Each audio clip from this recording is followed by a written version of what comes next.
Hi everyone. Okay, this is now moving on to video 6, which is going to be importing a PDF into Autocad, converting it to a CAD drawing, and then scaling it to the correct size so that you can then either overlay drawings onto it or import that into another drawing. Okay, so first things first, open up Autocad, go up to the sort of A for Autocad icon, and we want to that doesn't work. We have to have a drawing open, sorry, to be able to actually import it. Yeah, because that conversion just does drawing DWG files, so we have to be within a drawing. I'll tell you what, doesn't really matter, we can open up. In fact, actually, yeah, what's a good idea to use would be to use the Autocad template that we have under TruEye, the A1 template new. So if we open up that drawing file, the A1 template new file,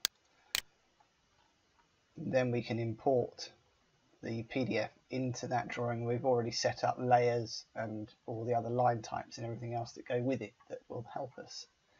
So try again. Autocad icon, import PDF,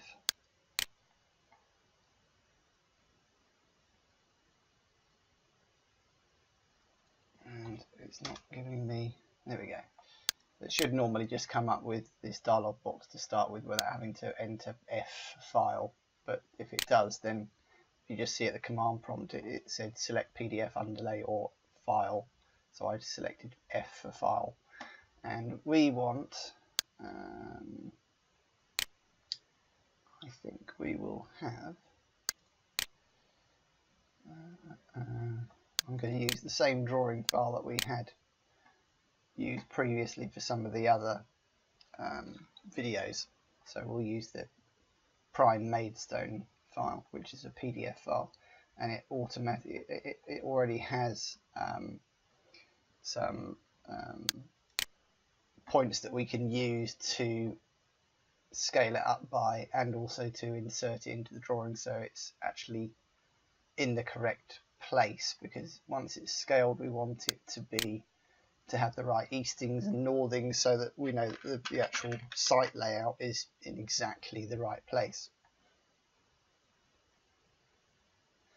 Right, it's converting it at the moment, as you can see.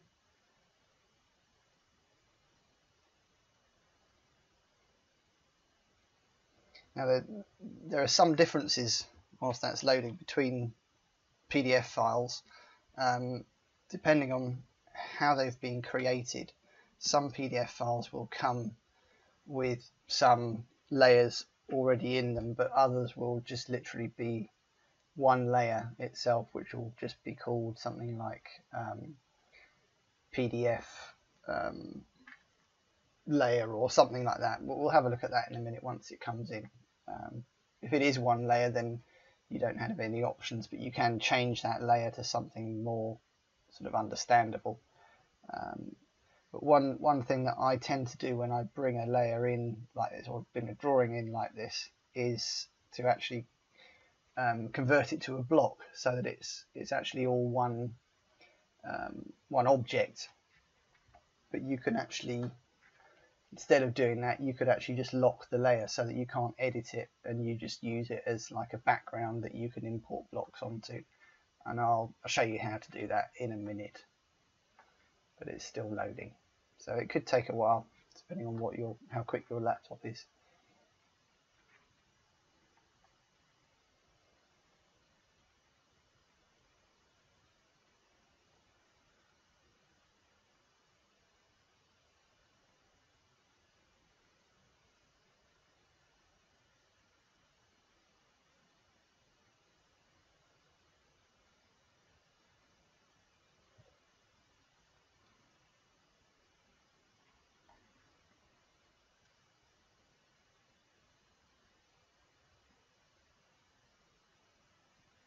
Okay, so the file has been brought in and it's actually kind of like a block already. You can see that we've lost some information, but that's okay because we can use the PDF to give us the information, because there was a whole load of eastings and northings on here in this area which told us what we needed to know about certain information on the drawing. Now what you'll notice also is that some parts of the drawing will come through better than others depending on what the quality of the actual PDF was like. So for instance, the title block looks pretty good, and it's not bad at all, but there are some areas that you'll see when you zoom in on that some of the text might be not actually a text. It will just be made up of individual lines, so once you explode that, it can be a bit messy, and things like this will be generally individual dotted lines and things like that. So as I say, it can be messy, but if it does import as a whole block, then it's probably better to leave it as a block so that it makes it slightly more simple to work with, because really all you're going to use it for is sort of a background to make sure that you've got your correct scales and sort of dig areas correct, and you can put blocks over the top of it. So that's the sort of thing it's useful for. Right, so yes, we've got house setting out points and retaining wall setting out points, and we have that information on this PDF itself. So you can see, as I said, some of the PDFs are different and they have lots of layers within them. So this is quite a good PDF, and others don't. They're just literally almost like a scanned piece of paper. So that would come in as just literally one layer.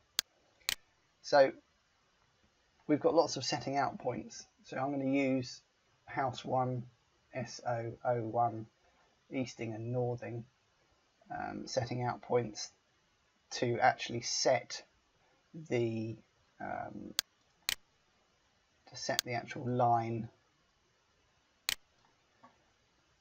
that I'm going to draw, because what you want to do when you bring one of these drawings in is you need to make sure that house 1, which equates to, let's have a look, so house 1, there should be a reference on the file as to what is house 1.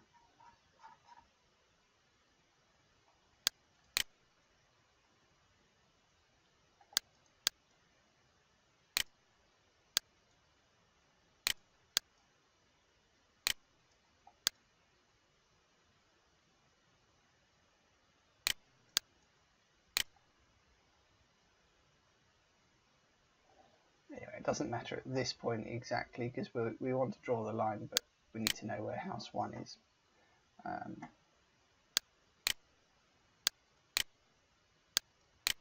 Okay, sorry about that. So yeah, what we need to do is to put this file in the right location. We need to use the easting and northing. So I'm going to use SO01, and I'm going to draw a line which basically equates to the point that the easting and northing makes. So what I need to do is come back into the Autocad drawing and draw a line, alpha line, and I want 572, 579, 822, and that's our easting. And then I'm going to have I'll put a comma in after that, which means that it's the next line effectively. So that's sort of an X and a Y coordinate, and then I want 166, 906, 107. So once I've done that, it will give me a line. Now I can see that that line's moving around, and I'm going to put that line, the other end of it, right on the center line of SO01. And you can see what I was saying about some of the text becomes a bit jagged, so that's kind of not recognizing itself.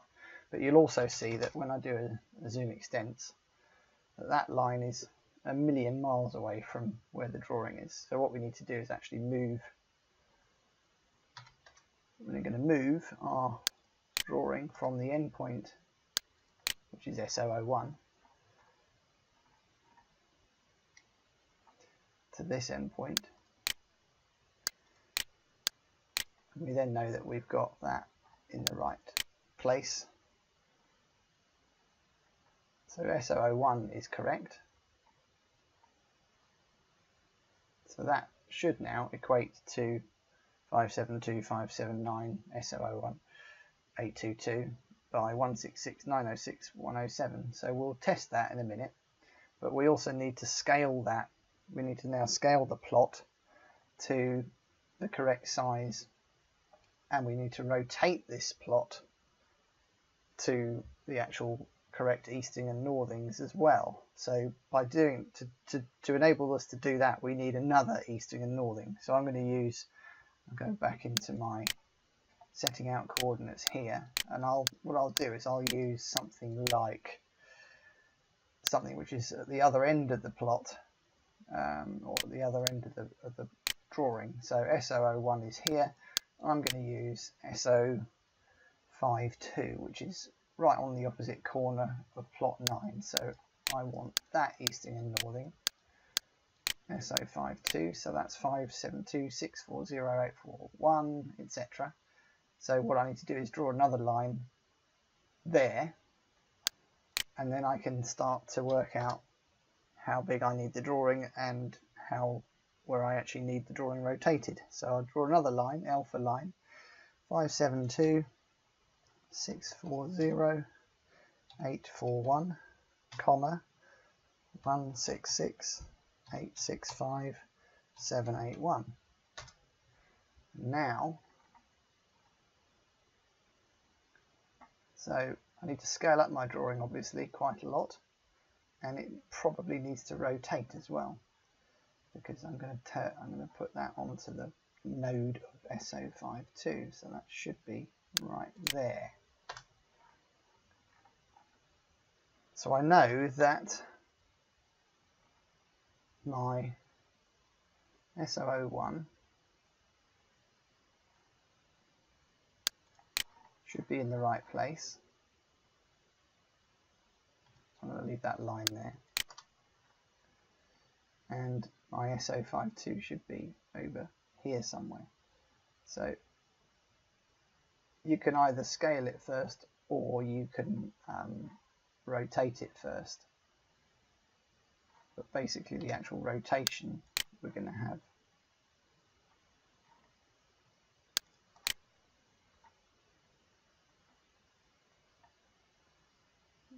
so from that point to that point.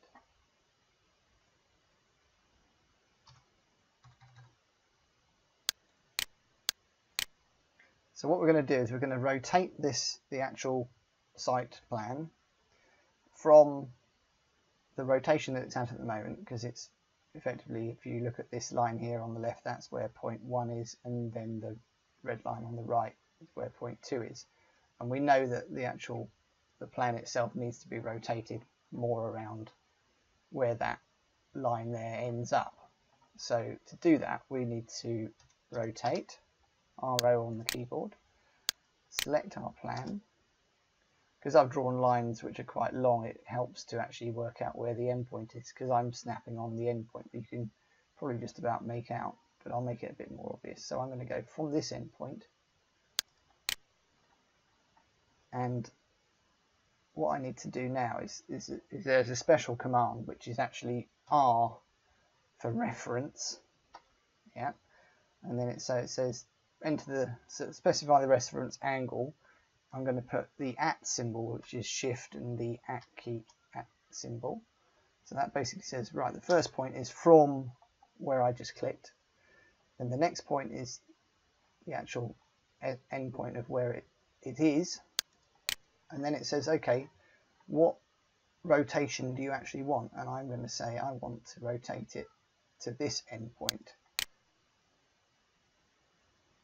Okay, so now my drawing is in the right plane, and it's going from SO01, and you'll notice that this red line bisects SO52.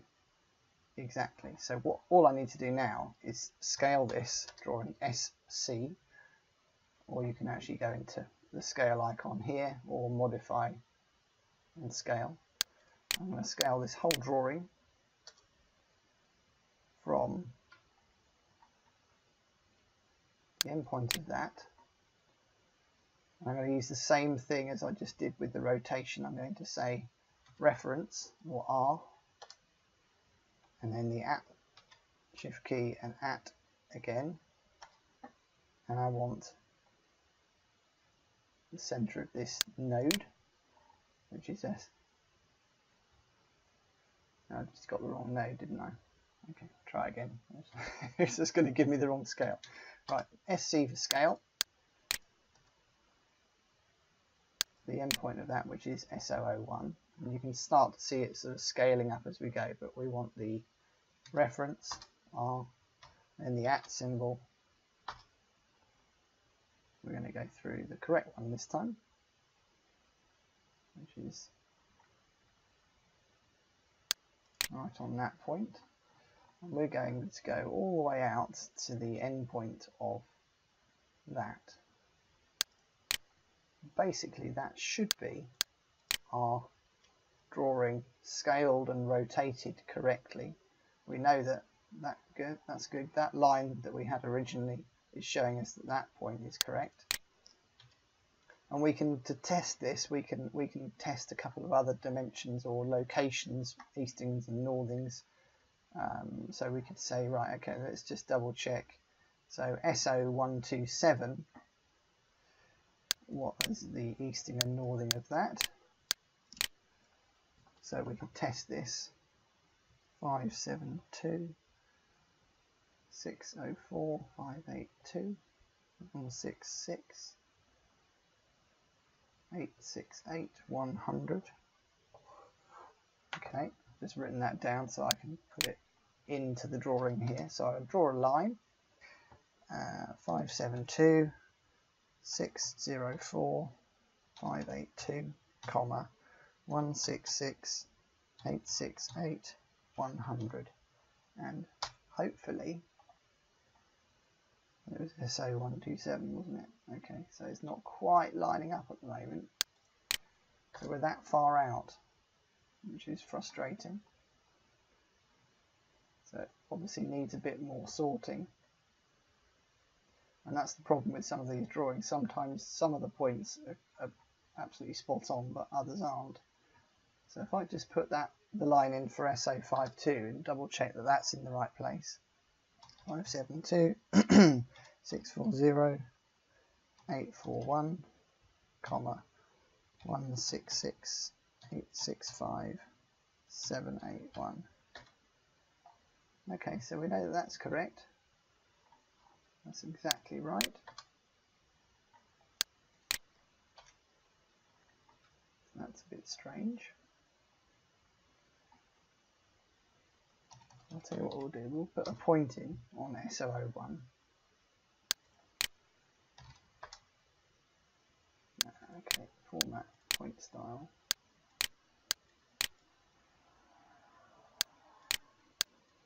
%. Okay. Regen. Okay. And I'll ID that point. So that's showing me 572, 579, 822, 166, 906, 107. So that's correct as well. Okay. I'll tell you what, let's do another point over here somewhere. Okay, we'll do SO143.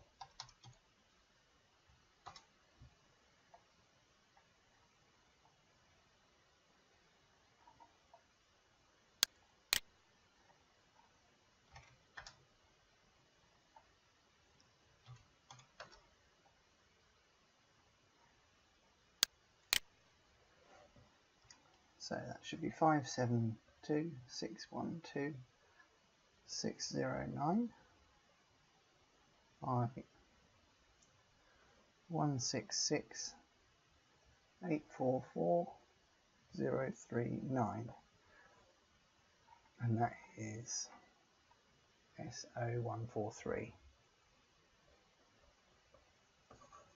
So let's have a look at the PDF. SO143 should be 572.618.094. Okay, so we're slightly off. 166.844.039. Okay. Okay, I've had a good old look at the drawing, and my error, or someone else's error, was that there are actually two SO01s. You've got one here, and you've also got one here. So that clearly needed to be a different name, which gives you an idea of how important it is to use naming conventions. So what I did in the end is I used SO02. So I've got the point for SO02, and I then scaled it and rotated it to SO66, which is spot on. And I did a test line for SO80. So that gives us the drawing, and it's exactly in line correctly, and there shouldn't now be any more problems with it. Okay, there we go.